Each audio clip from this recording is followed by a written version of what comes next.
I was 29 at the time, and my friend Kevin Marshall, and I had planned a 4-day backcountry hiking trip. No marked campsites, no cell service, no one for miles. Just 2 tents, our packs, and endless forest. The first day was calm and uneventful. By the second day, we were far enough in that all signs of civilization had disappeared. The silence out there felt thick, like the woods were listening instead of resting. That afternoon, we found a clearing that didn't sit right with me. In the center was a perfect circle of logs arranged like seats facing inward. No fire pit, no trash, no signs of a normal campsite. There was also a faint metallic smell in the air. Not strong, but noticeable, like wet iron or old blood. Kevin brushed it off as hunters messing around, but something about it felt deliberate. We moved on and set up camp about half a mile away near a narrow creek. The night fell fast and heavy. No moon, barely any stars, just darkness pressing in from every side. Around 1:30 in the morning, I woke up suddenly. My heart was already racing before I knew why. Then I heard it.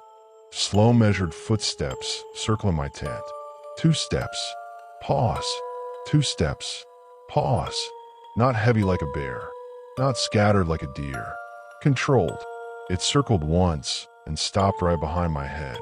I heard a soft human exhale against the nylon. Not a growl. Not sniffing. Breathing. It stayed there for about 30 seconds before moving toward Kevin's tent. I heard it circle him the same way. Kevin was still asleep. Then a whisper came from outside. Soft and close. Kevin. Kevin's snoring stopped. Yeah, he muttered, half asleep. My stomach dropped. I hadn't said his name. He asked again, louder this time. What? There was no answer. I heard him start to unzip his tent, and I rushed out of mine, telling him not to. He swore I had whispered his name. I told him I hadn't. Before we could argue more, we heard it again from deeper in the trees. Kevin. This time it sounded exactly like me. Same tone, same voice.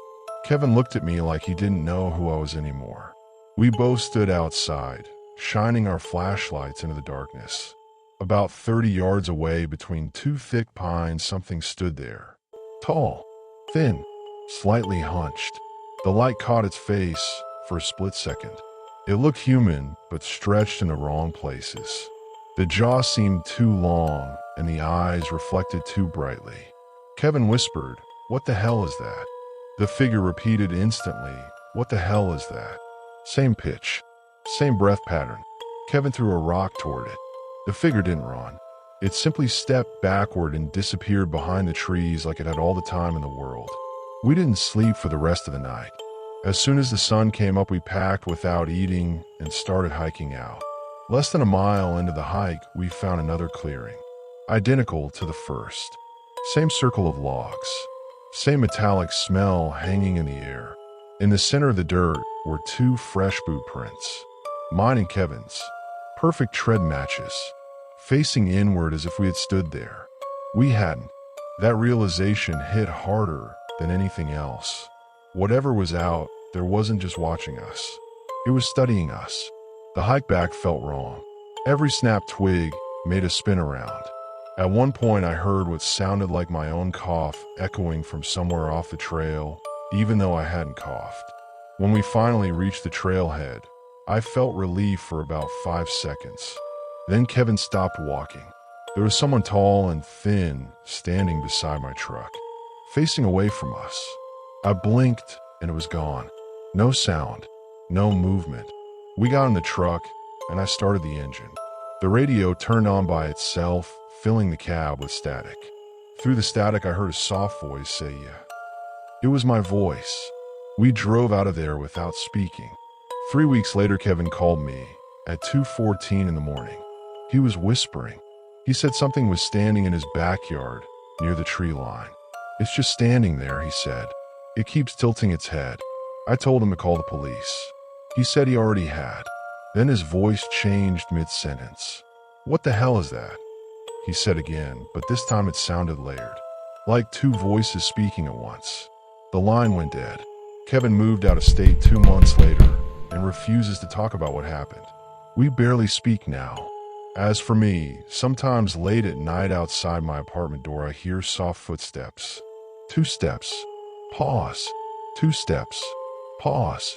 And once clear as anything, I heard my own voice whisper my name from the hallway. Perfect. Practiced.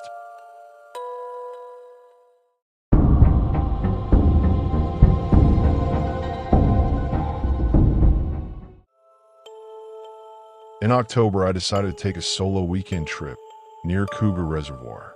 Work had been crushing me, and I needed silence. No signal, no noise, just trees and cold air. I parked near an abandoned logging road and hiked 4 miles in before setting up camp beside a narrow creek. The first night was normal. Wind in the canopy, owls calling somewhere far off, branches snapping in the distance like they always do. I slept fine. The second night was when it happened. Around 1:30 a.m., I woke to what I thought was a scream. Not an animal. I know what cougars and coyotes sound like. This was a woman's voice. Faint. Thin. Help. I lay frozen in my sleeping bag, staring into the darkness of my tent. It came again, softer this time, almost swallowed by the wind.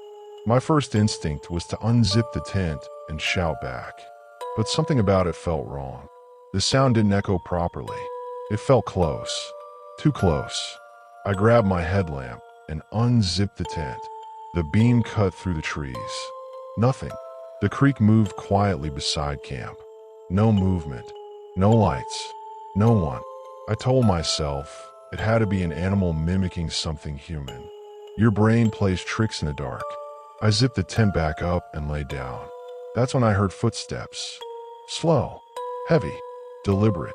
They circled my tent, crushing leaves under steady weight. Not deer, not raccoons. These steps had intention. They stopped directly behind my head. 3 slow taps pressed against the fabric. Not scratching, not brushing, tapping. The nylon wall dipped inward slightly, like something was leaning against it. My throat went dry. I didn't move. I barely breathed. Then the voice came again, right behind me. Help me. I snapped on the light and spun around. Nothing. No shadow. No shape. Just the smooth interior of my tent. The footsteps resumed and slowly faded into the trees. I didn't sleep again that night. At sunrise, I packed fast. No coffee. No breakfast. I just wanted out. As I pulled on my tent stakes, I saw something that made my stomach drop. Bare footprints surrounded my campsite. Large. Human. The soil near the creek was soft enough to hold detail. They circled my tent twice. But about 15 feet away, they simply stopped. No trail into the woods. No return path. Just an incomplete circle. I followed the direction they faced. About 30 yards into the trees, something hung from a low branch. A strip of red fabric. When I stepped closer, my chest tightened. It was a torn piece of flannel. Faded. Weathered. It looked identical to the shirt I had worn the day before, except mine was still on my back. The branch was too high for wind to place it there, and it didn't look fresh. It looked old, like it had been waiting. I started hiking out immediately. 2 miles into the trail, I felt it again. That sensation of being watched. The woods had gone completely silent. No birds, no insects, just my boots against dirt. Then I heard footsteps behind me, matching my pace. When I stopped, they stopped. I turned around. Nothing, just trees and shadow. But the silence felt heavy, like pressure in my ears. I walked faster. The footsteps followed, always just out of sight. Then the voice came again, from ahead of me. Help! My blood went cold. It wasn't behind me anymore. It was in front. The brush to my left shook violently, like something was pushing through it. I stepped backward slowly, and that's when I saw him. About 50 feet ahead, partially hidden by trees. A tall man, barefoot, pale. He stood completely still, staring. His head tilted slightly, like he was studying me. I couldn't see his eyes clearly, but I could feel them. I blinked. He was gone. No sound, no movement, just empty forest. I didn't run, but I moved faster than I ever have on that trail. Every shadow looked wrong. Every bend felt dangerous. When I reached my truck, relief nearly knocked me over. But my driver's side door was open. I know I locked it. I always double check. My backpack was on the ground beside the truck. Unzipped. Nothing was missing, but something had been added. Inside the front pocket was a flat stone wrapped in bark. My hand shook as I unwrapped it. Scratched into the surface were two words. Come back. I drove straight into town and stopped at the ranger station. An older ranger named Mark Ellis listened carefully as I explained everything. When I mentioned the voice, his expression changed. He asked exactly where I had camped. When I told him, he went quiet. He said a seasonal fire lookout worker disappeared there in the late 70s. A woman named Laura Bennett. They found her boots near a creek, but never her body. Search teams claimed they heard someone calling for help at night. They never found the source. I never returned to that forest. I moved out of state a year later. I don't camp alone anymore. But every October, without fail, I find a small flat stone on my front porch, with the same two words scratched into it. Come back. I don't live anywhere near those woods now, but something out there knows where I am, and I think it's still waiting.